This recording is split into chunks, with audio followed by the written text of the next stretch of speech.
यदि आप इस वीडियो की पीडीएफ प्राप्त करना चाहते हैं तो हमारे टेलीग्राम चैनल को ज्वाइन कर सकते हैं। और यदि आप हमारे व्हाट्सएप ग्रुप में ज्वाइन होना चाहते हैं, डिस्क्रिप्शन में दिए गए लिंक से हमारे व्हाट्सएप ग्रुप में ज्वाइन हो सकते हैं। आज का पहला क्वेश्चन, एक्सेल 2010 के अनुसार वर्कशीट के नाम में अधिकतम कितने अक्षर हो सकते हैं? जो वर्कशीट का नाम है उसके अंदर अधिकतम कितने अक्षर हो सकते हैं? इस क्वेश्चन का सही आंसर जाएगा ऑप्शन नंबर सी 31। जो वर्कशीट के नाम में कितने अक्षर हो सकते हैं? मैक्सिमम 31। क्वेश्चन नंबर 2, किस कमांड द्वारा चुनी हुई सेल रेंज को प्रिंट क्षेत्र के रूप में परिभाषित करते हैं? किस कमांड द्वारा चुनी हुई रेंज को प्रिंट क्षेत्र के रूप में परिभाषित करते हैं? तो दोस्तों, जो सेट प्रिंट एरिया है उसको परिभाषित करते हैं। किसको? सेट प्रिंट एरिया को। क्वेश्चन नंबर 3, पेज के ऊपरी मार्जिन में स्थित text co dot dot dot कहते हैं। पेज के ऊपरी मार्जिन में स्थित टेक्स्ट को क्या कहेंगे हम? हेडर। क्या कहेंगे? ऊपर मार्जिन में हेडर। क्या कहेंगे? हेडर। क्वेश्चन नंबर 4, एक्सेल 2010 में किस ऑप्शन द्वारा डेटा और सूचनाओं को आसानी से समझने या आकर्षक तरीके से विजुअल रूप में प्रदर्शित करने के लिए किया जाता है? Question number 4। तो 4 ऑप्शन आपके सामने, A chart, B table, in picture, C D है आपका ग्राफिक्स। इस क्वेश्चन का सही आंसर जाएगा option number A chart. Excel 2010 के अंदर आप एक्सेल चार्ट के द्वारा, किसके द्वारा बेटा? चार्ट के द्वारा उसको आकर्षक तरीके से समझ सकते हैं।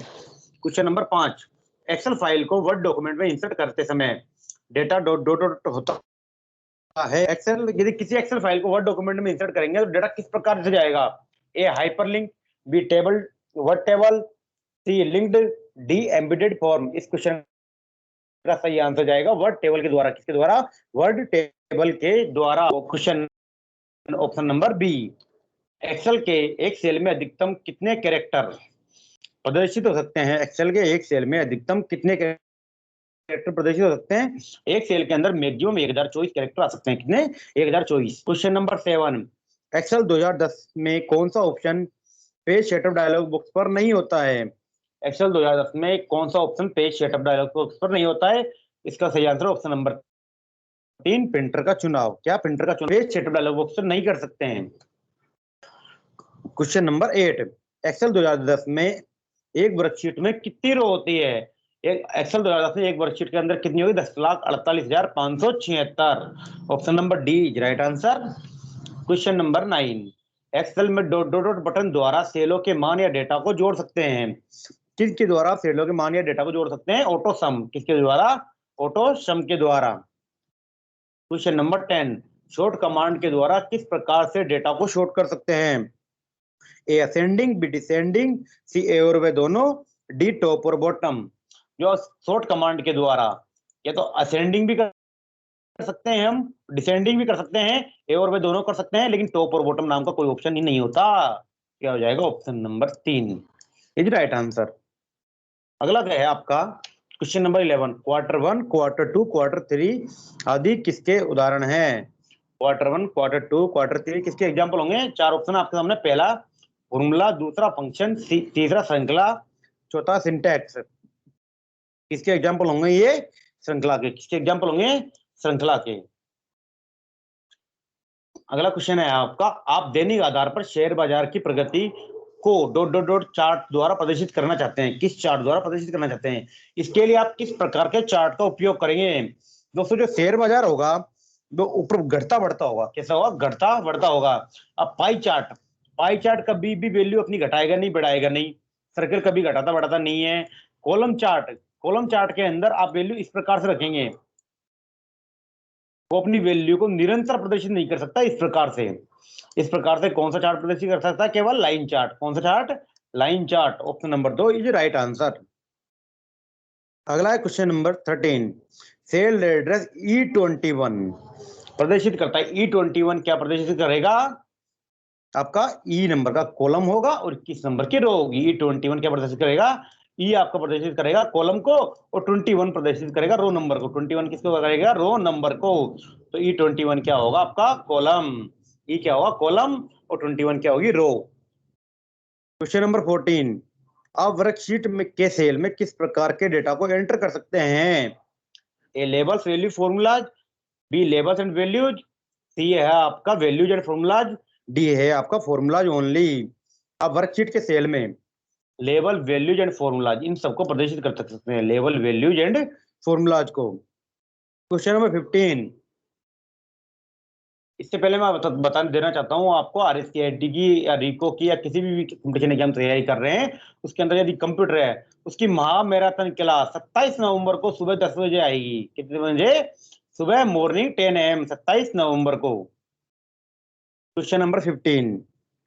यदि आप अपनी वर्कशीट में किसी सेल डेटा को सीधे एडिट नहीं करना चाहते हैं, तो आप डॉट डॉट डॉट का उपयोग करके उस डेटा को एडिट कर सकते हैं। आप किसका उपयोग करके एडिट कर सकते हैं? A formula bar, B title bar, C menu bar और डी स्पेस बार। आप किसका उपयोग करके एडिट कर सकते हैं? Option number A formula bar. किसका उपयोग कर सकते हैं? Option number A formula bar. Excel window को कौन सा चित्र सेल के मान एवं सूत्र को प्रदर्शित करता है? A title bar, B menu bar, C formula bar, D name box. कौन सा बार प्रदर्शित करेगा? Option number 3 formula bar. कौन सा? Option number 3 formula bar. Value entry किससे मिलकर बनी होती है? वैल्यू एंट्री ऑप्शन नंबर 1 संख्याएं, दूसरा गणितीय चिन्ह, तीसरा है आपका दशमलव अंक और चौथा है उपरोक्त सभी। तो कौन सा है? उपरोक्त सभी। तो वैल्यू एंट्री होगी वो किससे मिलकर बनी होगी? उपरोक्त सभी से। Option number D is right answer. तो वैल्यू एंट्री के अंदर आप संख्याएं भी आ सकती है, गणितीय चिन्ह भी आ सकते हैं, प्लस माइनस के साइन, और दशमलव अंक तो आते आ ही सकते हैं पॉइंटों में। इसलिए इस क्वेश्चन का आंसर जाएगा ऑप्शन नंबर डी उपरोक्त सभी। Question number 18। एक्सेल 2010 में बनी हुई फाइल के प्रत्येक पेज को कहते हैं? एक्सेल 2010 में बनी हुई फाइल के प्रत्येक पेज को क्या कहेंगे? A book, B slide, C worksheet और डी पृष्ठ। क्या कहेंगे इसको? वर्कशीट। क्या बोलेंगे? वर्कशीट। एक्सेल 2010 में हो, 13 में हो, 19 में हो, या कोई सी भी एक्सेल में हो, उसमें बनी हुई प्रत्येक फाइल क्या कहलाएगी? आपके वर्कशीट। क्या कहलाएगी? वर्कशीट। निम्न में किसके द्वारा रेडी टू यूज के रूप में फाइल प्रदान की जाती है? निम्न में किसके द्वारा रेडी टू यूज फाइल प्रदान की जाती है? ए टेम्पलेट्स, बी रिपोर्ट, सी बुक, डी शीट। तो रेडी टू यूज मिलेगा आपको किसके द्वारा मिलेगा? टेम्पलेट्स के द्वारा। किसके द्वारा? टेम्पलेट्स के द्वारा। Question number 20। एक अलग शीट में स्थित सेल से डाटा प्राप्त करने को डॉट डॉट डॉट कहा जाता है। क्या कहला जाएगा? यदि आप अलग शीट से आप डेटा प्राप्त कर रही हैं किसी अलग शीट से, तो वहां से आपको यहाँ पर क्या लेना पड़ेगा? रेफरेंस। क्या लेना पड़ेगा? रेफरेंस। कि शीट 1 की शीट 2 का है, 1 का है या 3 का है, उसका क्या लेना पड़ेगा? रेफरेंस। क्या लेना पड़ेगा? रेफरेंस। Question number 21। निम्न में से कौन एक्सेल का डेटा टाइप नहीं है? निम्न में से कौन सा एक्सेल का डेटा टाइप नहीं है? आपका 4 ऑप्शन है। 1 नंबर, दूसरा है कैरेक्टर, तीसरा टेक्स्ट, तो चौथा है डेट। जो एक्सेल का डेटा टाइप में आपकी डेट भी आ सकती है, टेक्स्ट भी आ सकते हैं और नंबर भी आ सकते हैं, लेकिन कैरेक्टर नहीं आ सकता। इसलिए इस क्वेश्चन का सही आंसर जाएगा option number 2 character. Question number 22। Excel worksheet में एक सेल उसी प्रकार कार्य करता है जिस प्रकार विंडोज ग्राफिकल यूजर इंटरफेस में डॉट डॉट डॉट कार्य करेगा। क्या कार्य करेगा? जैसे GUI में के अंदर वर्क करता है उसी प्रकार से वर्क करेगा। तो कौन सा होगा वो? A option button, B list button, C combo button, combo box और डी है टेक्स्ट बॉक्स। किस प्रकार से कार्य करेगा वो? टेक्स्ट बॉक्स की तरह। किस प्रकार से? टेक्स्ट बॉक्स की तरह। ऑप्शन बटन हम बनाते हैं वो कार्य नहीं करता है, लिस्ट बॉक्स हम बनाते हैं कार्य नहीं करता, कॉम्बो बॉक्स हम बनाते हैं वो ऑटोमेटिक कार्य नहीं करता है, लेकिन टेक्स्ट बॉक्स ऑटोमेटिक कार्य करता है। Question number 23। एक्सेल 2010 में एक वर्कशीट में कितने कॉलम होते हैं? 2010 में एक वर्कशीट में कितने कॉलम होंगे? 16,384। कितने कॉलम होंगे? 16,384। Option number A is right answer. Question number 24। निम्न में से कौन सा वैध सेल एड्रेस नहीं है? कौन सा वैध सेल एड्रेस नहीं होगा? यहाँ पे 1B। कौन सा नहीं होगा? 1B। SFD नाम से ये है, AB नाम से भी होगा, UX नाम से भी होगा, क्योंकि यहाँ पे क्या आ रही है? आपके कॉलम नंबर पहले आ रहे हैं। तो ये क्या आ रहा है? यहाँ पे कॉलम नंबर बाद में आ रहा है। बाद में कभी कॉलम नंबर नहीं आ सकता है, बाद में कभी कॉलम नंबर नहीं आ सकता है, इसलिए क्या होगा? Option number 4। एक्सेल में एक रो की अधिकतम ऊंचाई हो सकती है। एक रो की अधिकतम ऊंचाई कितनी हो सकती है? 409। कितनी हो सकती है? 409। और यदि आपको एग्जैक्ट वैल्यू आ जाए तो इसकी एग्जैक्ट वैल्यू होगी 408.60। अधिकतम हाइट की एग्जैक्ट वैल्यू कितनी होगी? 408.60। Question number 26। माइक्रोसॉफ्ट एक्सेल 2010 में किस सेल पॉइंटर को प्रथम कॉलम और प्रथम सेल A1 पर लाने के लिए, किसी सेल कॉलम को प्रथम कॉलम और प्रथम सेल पर लाने के लिए कौन सी कुंजी का इस्तेमाल करेंगे? यदि हम कंट्रोल प्लस होम दबाते हैं, क्या दबाएंगे? कंट्रोल प्लस होम, तो प्रथम कॉलम और प्रथम सेल पर जाएंगे। अब कहीं पे वर्क कर रहे हो एक्सेल में, कहीं पे भी, चाहे 2010 में करो, 13 में करो, 19 में करो, 7 में करो, 3 में करो, तो कहां पर जाएगा? कंट्रोल प्लस होम से। क्वेश्चन नंबर 27, एक्सेल में आप किस प्रकार संपूर्ण कॉलम सेलेक्ट कर सकते हैं? एक्सेल में आप किस प्रकार संपूर्ण कॉलम पर सेलेक्ट कर सकते हैं? ए कॉलम के हेडर पर क्लिक करके, बी कॉलम में क्लिक करके, सी कमांड कॉलम कमांड पर क्लिक करके, डी उपरोक्त सभी। क्या है? डी उपरोक्त सभी। इस क्वेश्चन का सही आंसर जाएगा कॉलम के हेडर पर क्लिक करके। जब तक आप कॉलम के हेडर पर क्लिक नहीं करोगे तब तक पूरा कॉलम एक साथ सेलेक्ट नहीं होगा। यदि आप कॉलम में क्लिक करोगे सिर्फ, तो वहां पर से केवल एक ही सेल सेलेक्ट होगा। कमांड पर क्लिक करोगे तो आप जितने चाहोगे उतने सेल सेलेक्ट होंगे, लेकिन कॉलम के हेडर पर क्लिक करके एक ही बार में पूरे कॉलम को सेलेक्ट कर सकते हैं हम। एक्सेल स्क्रीन की अधिकतम कितनी संख्या तक जूम किया जा सकता है? एक्सेल स्क्रीन को अधिकतम 400% तक, कितने परसेंट तक? 400% तक ही जूम किया जा सकता है। दो से अधिक सेलों के चुनाव को कहा जाता है, दो से अधिक सेलों के चुनाव को क्या कहा जाएगा? टेबल और रेंज। क्या कहा जाएगी? टेबल और range. Question number 30, conditional formatting में अधिकतम कितनी शर्तें दे सकते हैं? कंडीशनल फॉर्मेटिंग में अधिकतम मैक्सिमम 3 ही शर्तें दे सकते हैं। कितनी दे सकते हैं? 3 ही शर्तें हम दे सकते हैं। निम्न में से कौन एक वैल्यू का उदाहरण है? निम्न में से कौन एक वैल्यू का उदाहरण है? ए 350, बी सीरियल नंबर 50-771, सी है आपका मई 10-2001, तो डी आपका 57%। कौन सा एक वैल्यू का उदाहरण नहीं है? 350 भी एक वैल्यू हो सकती है, 350 भी वैल्यू हो सकती है, डेट भी एक वैल्यू हो सकती है, 57% भी एक वैल्यू हो सकती है, लेकिन सीरियल नंबर और आगे नंबर ये कभी भी एक वैल्यू नहीं हो सकती है। किसी भी फॉर्मूले की, एक्सेल के फॉर्मूले की ये वैल्यू नहीं आ सकती है। चाहे सम कर लो, काउंट कर लो, काउंट इफ कर लो, चाहे कोई सा भी फॉर्मूला ले लो एक्सेल का, उसके हिसाब से ये नहीं आ सकता है। Question number 31, option number 2 is right answer. Question number 32, Microsoft Excel 2010 के संदर्भ में कौन सा कथन सत्य है? यहाँ पे सत्य कथन पूछा गया है। एक वर्कशीट में सेलों के समूह को रेंज कहते हैं, एक्सेल 2010 में बनी हुई फाइल को वर्कबुक कहते हैं, और वर्कशीट के पहले सेल का एड्रेस A1 होगा। कौन सा कथन सत्य है? अब सत्य कथन के बारे में पूछा गया, सत्य कौन सा होगा? सेलों के समूह को रेंज कहते हैं, ये भी बिल्कुल सत्य है। फाइल को वर्कबुक कहते हैं, ये भी सत्य है। एड्रेस A1 होगा, वर्कशीट के पहले सेल का एड्रेस A1 होगा, ये भी सत्य है। Option number D is right answer. Option number D is right answer. यदि आप हमारी महामैराथन क्लास लेना चाहते हैं तो आप हमारे चैनल को सब्सक्राइब करें, शेयर करें, ज्यादा से ज्यादा लोगों को बताएं कि कंप्यूटर क्लास की महामैराथन क्लास 27 नवंबर को सुबह 10 बजे चालू होगी। कितनी बजे चालू होगी? सुबह 10 बजे। क्वेश्चन नंबर 33, इनमें में से कौन सा फॉर्मूला वैलिड नहीं है? इनमें से कौन सा फॉर्मूला वैलिड नहीं होगा? सम AI/A10, A1 से A10। अगला A1 plus B4 plus D6 plus E10। अगला max A1 kolam A10, minimum A1 plus A10। तो आपका कौन सा फॉर्मूला नहीं होगा बेटा? ऑप्शन नंबर 4 नहीं होगा, क्योंकि जब भी हम फॉर्मूला लगाते हैं यहाँ पे कोलन का निशान वैलिड होता है, ना कि प्लस का निशान। मैक्सिमम मिनिमम निकालनी है आपको 10 सेलों की। किसकी? 10 सेलों की। जो मैक्सिमम मिनिमम निकालोगे बिना कोलन के निशान के मैक्सिमम मिनिमम नहीं निकल सकता है। क्वेश्चन नंबर 34, क्लियर कमांड द्वारा किसे हटाया जा सकता है? क्लियर कमांड द्वारा किसे हटाया जा सकता है? A all format, B contents comment, C है आपका उपरोक्त दोनों, डी कोई नहीं।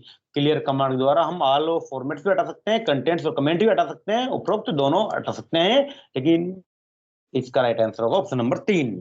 तो ऑप्शन नंबर 3, जब फॉर्मूला बार सक्रिय होता है तो फॉर्मूला बार पर दिखाई देता है। जब जब भी आपका फॉर्मूला बार सक्रिय होगा तो द एडिट फॉर्मूला बटन भी दिखाई देगा, द कैंसिल बटन भी दिखाई देगा, द एंटर बटन भी दिखाई देगा। Option number D is all right. क्या होगा? Option number D is all right. अगला है क्वेश्चन नंबर 33, एक्सेल में बनी हुई फाइल का डिफॉल्ट नेम क्या होता है? एक्सेल में बनी हुई फाइल का डिफॉल्ट नेम होगा बुक 1। क्या होगा? बुक 1। एक्सेल में जो फाइल बनती है उसका सही नेम होता है बुक 1 या वर्क बुक 1। क्या होगा? बुक 1 या वर्क बुक 1। अगला क्वेश्चन नंबर 37, निम्न में से कौन एक चार्ट के घटक हैं? इनमें से कौन से एक चार्ट के घटक हैं? चार्ट के टाइप हैं। ए टाइटल डाटा पॉइंट्स और डाटा सीरीज, बी ए वर्टिकल एक्सेस और वैल्यू एक्सेस, सी है आपका डाटा लेवल गाइडलाइन लिगेंड्स और डी है आपका उपरोक्त सभी। जो चार्ट के अंदर डाटा पॉइंट्स भी होते हैं, डाटा सीरीज भी होती है, वर्टिकल एक्सेस भी होते हैं, वैल्यू एक्सेस भी होती है, डाटा लेवल भी होते हैं, गाइडलाइन भी होते हैं, लिगेंड भी होते हैं। Option number D is right answer. Question number 38 है, एक्सेल में सेल की फॉर्मेटिंग के लिए कौन सी कमांड होती है? एक्सेल में सेल की फॉर्मेटिंग के लिए कौन सी कमांड होगी? Option number 4 all of the above. Number भी होते हैं, फॉन्ट भी होते हैं, अलाइनमेंट भी होती है, बॉर्डर भी होती है, पैटर्न भी होते हैं, प्रोटेक्ट भी होते हैं। इसलिए इस क्वेश्चन का सही आंसर जाएगा ऑप्शन नंबर 4। यदि सोर्स डाटा बदल गया हो, यदि सोर्स डाटा बदल गया हो तो एक्सेल में कौन सा पाइवट टेबल टूल, कौन सा पूछ रहा है? या पाइवट टेबल के बारे में बात हो रही है दोस्तों। टूल विकल्प पाइवट टेबल या पाइवट चार्ट में डाटा को अपडेट करता है। कौन सा करेगा आपका? A format report, B pivot table, C refresh और डी डिटेल शो डिटेल। बेटा पाइवट टेबल के बारे में तो ये तो आंसर हो ही नहीं सकता। फॉर्मेट रिपोर्ट तो बिल्कुल नहीं हो सकता, रिपोर्ट को हम खाली कर नहीं सकते। शो डिटेल भी नहीं हो सकता। Refresh, option number 3 refresh is right answer. Question number 40, निम्न में से एब्सोल्यूट एड्रेस के लिए कौन सा ऑप्शन सही है? एब्सोल्यूट एड्रेस के लिए कौन सा ऑप्शन सही होगा? इस क्वेश्चन का राइट आंसर जाएगा डॉलर का साइन P $21। क्या जाएगा? डॉलर का साइन P $21। तो एब्सोल्यूट एड्रेस की शॉर्टकट की क्या होगी? आप हमें कमेंट करके बताएं, कमेंट करके बताएं एब्सोल्यूट एड्रेस की शॉर्टकट की क्या होगी। क्वेश्चन नंबर 41, निम्न में से विषम का चुनाव करें। निम्न में से विषम का चुनाव करें। विषम कौन होगा? बी नोटपैड, सी एक्सेल, डी पावर पॉइंट। विषम कौन सा होगा आपका? नोटपैड। कौन सा होगा? नोटपैड। क्यों वर्ड, एक्सेल, पावर पॉइंट ये किसके उदाहरण है? माइक्रोसॉफ्ट ऑफिस के, जबकि नोटपैड किसका उदाहरण है? नहीं है, नोटपैड इसका उदाहरण नहीं है। व्हाट इफ एनालिसिस क्या है? अगर क्वेश्चन व्हाट इफ एनालिसिस प्रदर्शित करने के लिए किसका उपयोग किया जाता है? व्हाट इफ एनालिसिस को प्रदर्शित करने के लिए किसका उपयोग किया जाएगा? ए सोल्वर का, बी गोल सिक्का, सी सिनेरियो मैनेजर। उपरोक्त सभी किसका? सबका उपयोग करेंगे व्हाट इफ एनालिसिस में।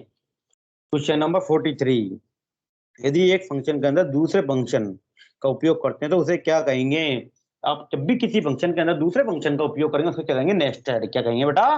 Nested. Option number 1 is right answer. अगला क्वेश्चन आपका करंट डेट इंसर्ट करने की शॉर्टकट की क्या है? करंट डेट इंसर्ट करने की फंक्शन क्या है? A today, B now, C time, D data. जो करंट डेट होती है वो किससे आती है? Equal to today. किससे आती है? इक्वल टू टुडे, आज का दिन। क्वेश्चन नंबर 45, एक्सेल में वी लुकअप फंक्शन क्या कार्य करता है? एक्सेल में वी लुकअप फंक्शन क्या कार्य करता है? वह शब्द को होता है जिसमें वी अक्षर हो, यह पता लगाने के लिए कि एक सेल में वही टेक्स्ट है जो दूसरे सेल में है, या उससे संबंधित रिकॉर्ड को खोजता है। या उपरोक्त सभी। तो दोस्तों जो वी लुकअप होगा ना वो उससे संबंधित क्या खोलेगा? रिकॉर्ड। क्या खोजेगा? Record. Option number D is right answer. Question number 46, निम्न में से कौन सा कथन असत्य है? इनमें से कौन सा कथन असत्य है? F2 कुंजी को दबाकर सेल को एडिट कर सकते हैं। पहला, सेल को डबल क्लिक करके एडिट कर सकते हैं। दूसरा, सीधा सेल को एडिट करने के लिए फॉर्मूला बार उपयोग कर सकते हैं। चौथा, डी एडिट सेल पर कमांड का उपयोग करके सेल एडिट कर सकते हैं। इस क्वेश्चन का सही आंसर जाएगा फॉर्मूला बार का उपयोग कर सकते हैं। आप एडिट सेल कमांड का उपयोग करके सेल को एडिट कर सकते हैं। Option number 4 is right answer. क्या जाएगा? Option number 4 is right answer. अगला क्वेश्चन है आपका माइक्रोसॉफ्ट एक्सेल 2010 में नई वर्कशीट इंसर्ट करने के लिए किस कुंजी का उपयोग किया जाता है? तो किस शॉर्टकट की का उपयोग किया जाता है नई वर्कशीट करने इंसर्ट करने के लिए? A shift plus alt plus F1, B shift plus alt plus F2, C है आपका shift plus alt plus F3 और डी है आपका alt shift plus alt plus F4। इस क्वेश्चन का सही आंसर जाएगा shift plus alt plus F1, shift plus F1 alt plus F11 F1। या फिर अगली शॉर्टकट की जो इसकी हो सकती है शिफ्ट प्लस F11। क्या हो सकती है? शिफ्ट प्लस F11, क्या होता है shift plus F11। Question number 48, lotus 1-2-3 software में बनी फाइल का एक्सटेंशन होता है। तो लोटस जो रहती है वो एक तरह की एक्सेल फाइल रहती है, उसमें सॉफ्टवेयर में बनी हुई फाइल का एक्सटेंशन क्या होगा? 1 2 3। क्या होगा? 1 2 3। एक वर्कशीट में रो, कॉलम तथा टाइटल को होल्ड करने के लिए किसका उपयोग किया जाता है, जिससे वर्कशीट को स्क्रॉल करके अन्य सूचनाएं देख सकें? A split, B arrange, C filter, D freeze panes. आपको रो और कॉलम के टाइटल को होल्ड करना है। यदि टाइटल को होल्ड करना है तो कौन से होगा? Freeze panes. क्या होगा? Freeze panes. तो फ्रीज पेन्स कहाँ पाया जाता है? आपके व्यू टैब में। कहाँ पाया जाता है? व्यू टैब में पाया जाएगा फ्रीज पेन्स, व्यू टैब में। क्वेश्चन नंबर 50, एक इंटरेक्टिव पायोट टेबल बनाने हेतु किस वेब कंपोनेंट का उपयोग करेंगे? यदि इंटरेक्टिव पायोट टेबल बनानी है तो पायोट टेबल रिपोर्ट का उपयोग करेंगे। किसका उपयोग करेंगे? पायोट टेबल रिपोर्ट का। ऑप्शन नंबर 2 ये right answer. Question number 51, Excel में गणना करने के लिए निम्न में से कौन सा फॉर्मूला सही नहीं है? एक्सेल में गणना करने के लिए निम्न में से कौन सा फॉर्मूला सही नहीं होगा? To sum colon bracket start cells bracket 1 और माइनस A3, या फिर sum A1 colon A5 into 0.5, sum A1 10 minus 10, या फिर sum A1 colon A5 minus 10। तो कौन सा यहाँ पे सही नहीं है? आपका 10 माइनस 10। कौन सा सही नहीं है? 10 माइनस 10। क्यों? 10 में से 10 चले जाएंगे तो बचेंगे क्या? 0। क्या बचेंगे? 0। तो 0 का कोई फॉर्मूला सही होता है? इन्फिनिटी वैल्यू आती है। Option number 3 is right answer. क्या जाएगा? Option number 3 is right answer.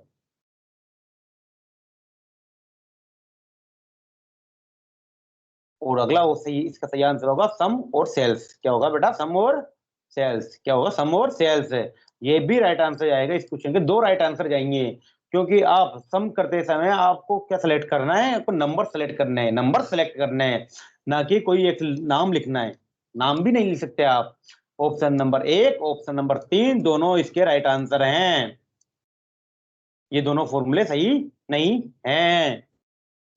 Question number 52, Excel workbook निम्न में से किनके संयोजन से बनती है? ए वर्कबुक, बी वर्कशीट और चार्ट, सी चार्ट, डी इनमें से कोई नहीं। तो एक्सेल वर्कबुक बनेगी वर्कशीट और चार्ट से। किसके द्वारा? वर्कशीट और चार्ट के द्वारा। इनमें से कौन सा कथन सत्य है? क्वेश्चन नंबर 53, वर्कशीट में नई लाइन जोड़ने के लिए इंसर्ट रो कमांड का उपयोग करें। दूसरा है वर्कबुक में नई वर्कशीट जोड़ने के लिए वर्कशीट कमांड का प्रयोग करें। तीसरा है चार्ट को प्रिंट करने से पहले चार्ट को चार्ट शीट पर मूव कर सकते हैं। चौथा है नेम बॉक्स में क्लिक करके भी सेल को एडिट कर सकते हैं। क्वेश्चन नंबर 53 का सही आंसर क्या जाएगा? नेम बॉक्स में क्लिक करके भी सेल को एडिट कर सकते हैं, क्योंकि नेम बॉक्स में कभी भी सेल होता ही नहीं है। वहां पर नेम रहेगा क्या? A1 है, A2 है, या फिर A3 है। सेल का नेम रहेगा। यहाँ पर क्या रहेगा? सेल का नेम रहेगा। सेल के नेम में आप कैसे एडिट कर लोगे? बेटाओ। क्वेश्चन नंबर 54, एमएस एक्सेल में आप किस प्रकार एक सेल को सक्रिय कर सकते हैं? एमएस एक्सेल में आप किस प्रकार एक सेल को सक्रिय कर सकते हैं? एक पहला ऑप्शन आपका टैब कुंजी के द्वारा, दूसरा ऑप्शन सेल पर क्लिक करके, तीसरा ऑप्शन एरो कुंजी के द्वारा, चौथा ऑप्शन आपका उपरोक्त सभी।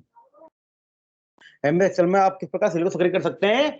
टैब कुंजी के द्वारा भी कर सकते हैं, सेल पर क्लिक करके भी कर सकते हैं, एरो कुंजी के द्वारा भी कर सकते हैं। Option number D is right answer.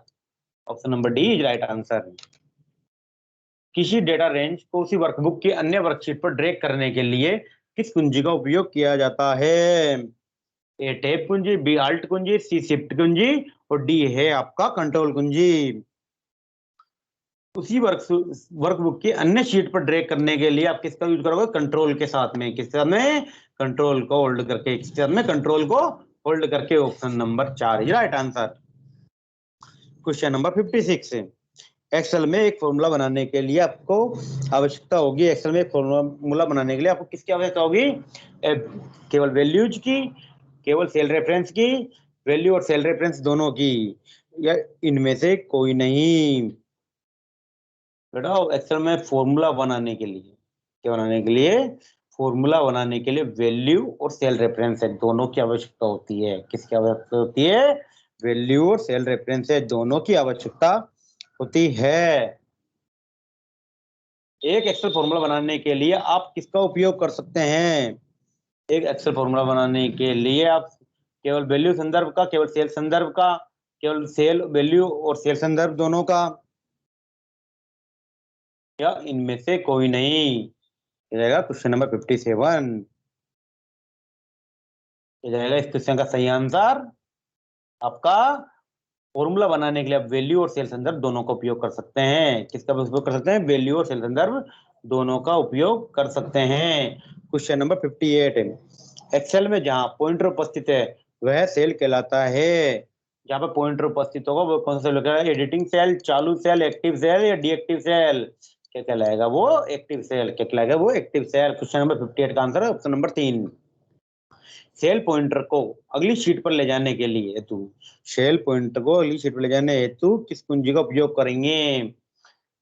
अगली शीट पर ले जाने के लिए किसका उपयोग कर रहे हैं? Control plus page down. Control plus page down option number 3 is right answer. Question number 60। MS Excel 2010 में एक संख्यात्मक मान को लेबल मान के रूप में माना जा सकता है यदि इसके पहले डॉट डॉट डॉट लगा है। यदि क्या लगा है तो इस संख्यात्मक मान को लेबल मान माना जा सकता है। A apostrophe, B a exclamation, C a hash और डी ए में से कोई नहीं। क्या लगा होगा? Apostrophe. क्या लगा? Apostrophe. यदि ये लगी हुई है, ये साइन लगा हुआ है, तो संख्यात्मक मान को लेबल मान के रूप में माना जाता है हमेशा। Question number 61। सेल में दिया गया कमेंट कहलाता है। सेल में दिया गया कमेंट क्या कहलाता है? एक smart tape, B web tape, C cello tape और डी सॉफ्ट टेप। क्या कहलाएगा? Cello tape. क्या कहलाएगा बेटा? Cell tape. एमएस एक्सेल 2010 के संदर्भ में कौन सा कथन असत्य है? एक्सेल 2010 के संबंध में कौन सा कथन असत्य होगा? एक सेल में आप अधिकतम 32,767 कैरेक्टर एंटर कर सकते हैं। एक सेल में केवल 1,024 कैरेक्टर एंटर कर सकते हैं। और रो और कॉलम के कटाव को सेल कहते हैं। इसमें डेटा स्टोर होता है। और सेल में आप ग्राफिक्स या पिक्चर नहीं रख सकते। क्या नहीं रख सकते? सेल में ग्राफिक और पिक्चर नहीं रख सकते हैं बेटा। सेल में ग्राफिक और पिक्चर रखे जा सकते हैं। क्या रखे जा सकते हैं? ग्राफिक और picture. Option number D right answer. Question 63। Data को आसानी से समझने के लिए निम्न में से किस ऑप्शन का उपयोग करके उसे वर्कशीट में व्यवस्थित किया जाता है? डेटा को आसानी से समझने के लिए हम किस ऑप्शन का उपयोग करेंगे? ए ऑटो फॉर्मेटिंग, बी स्टाइल लागू करना, सी फॉन्ट बदलना, डी उपरोक्त सभी। किसका उपयोग करेंगे? डी उपरोक्त सभी का। क्योंकि आप वर्कशीट को व्यवस्थित करना चाहते हैं तो ऑटो फॉर्मेटिंग भी कर सकते हैं, स्टाइल लागू कर सकते हैं, फॉन्ट भी बदल सकते हैं। Question number 64। सामान्यतः ऑटोफिल फीचर, क्या सामान्यतः ऑटोफिल फीचर क्या होते हैं? एक श्रेणीबद्ध आंकड़ों के क्रम को विश्लेषण करता है। दूसरा आपका ऑप्शन आपका सेल मानों के एक रेंज को सत्य जोड़ लेता है। तीसरा ऑप्शन आपका वर्तमान सेल के डाटा को कॉपी करता है। चौथा ऑप्शन आपका डेटा की श्रृंखला को सतह एक निश्चित क्रम में भरता है। डेटा की श्रृंखला को सतह एक निश्चित क्रम में भरता है। तो इस क्वेश्चन का सही आंसर क्या जाएगा? क्वेश्चन नंबर 64 का डेटा की श्रृंखला को सतह एक निश्चित क्रम में भरना। तो ऑटोफिल है बेटा, वो आप करते हैं 1 2 के साथ में सेलेक्ट करते हैं ऑटोफिल। क्या करते हैं? Autofill. Option number D. MS Excel 2010 के अनुसार कॉलम की डिफॉल्ट चौड़ाई कितनी होती है? एक्सेल 2010 के अंदर कॉलम की डिफॉल्ट चौड़ाई हुई 8.43 पॉइंट। कितनी होगी? 8.43 पॉइंट। जब आप एक फॉर्मूला कॉपी करते हैं तो क्या होता है? जब आप एक फॉर्मूला कॉपी करते हैं तो क्या होता है? एक्सेल फॉर्मूला की मूल प्रति मिटा देता है। एक्सेल न्यूली कॉपीड फॉर्मूला में सेल रेफरेंस एडिट करता है। एक्सेल एब्सोल्यूट सेल रेफरेंस को समायोजित करता है। एक्सेल रिलेटिव सेल रेफरेंस को समायोजित नहीं करता है। क्या होगा? एक्सेल न्यूली कॉपीड फॉर्मूला में सेल रेफरेंस जो होंगे ना उसको एडिट करेगा केवल। तो आपने A1 ले रखा है और वो अब A5 में कॉपी कर रहे हो तो अब A5 का इस तरफ से लेगा। फिर क्वेश्चन नंबर 67। एक्सेल में रो डेटा को कॉलम में बदलने के लिए आप किस ऑप्शन का उपयोग करेंगे? A hyperlink, B index, C transpose, D row. तो रो डेटा को कॉलम में बदलने के लिए किसका उपयोग करेंगे? ट्रांसपोज का। किसका उपयोग करेंगे? ट्रांसपोज का। Option number 3 is right answer. Excel में चार्ट इंसर्ट करने के लिए किस कुंजी का उपयोग किया जाता है? एक्सेल में चार्ट को इंसर्ट करने के लिए F11 किसका? F11 सभी सेलों को सिलेक्ट करेंगे और F11 प्रेस करेंगे। क्या करेंगे? ऑल सेल सिलेक्ट करेंगे और F11 प्रेस करेंगे। क्वेश्चन नंबर 69, एक से अधिक क्रमित सेलों का सिलेक्शन करके एक सेल में बदलने की प्रक्रिया को कहा जाता है।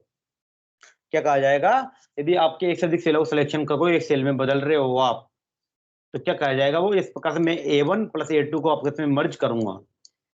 ये A2 है और ये A1 है, इनको मर्ज करूंगा तो वो सेल क्या कहलाएगा? मर्ज। क्या कहलाएगा बेटा? मर्ज। और इन दोनों सेलों का नया नाम जो होगा ना, वो पहले वाले सेल का नाम रहता है। यदि दो सेल आपस में मर्ज करते हो तो जो पहले वाले सेल का नाम रहता है वही दूसरे वाले सेल का नाम हो जाता है। एक सेल में एंटर किए गए नंबर तथा फॉर्मूले कहलाते हैं। एक सेल में नंबर एंटर किए गए नंबर और फॉर्मूले क्या कहलाएंगे? आपके लेबल्स। क्या कहलाएंगे बेटा? लेबल्स।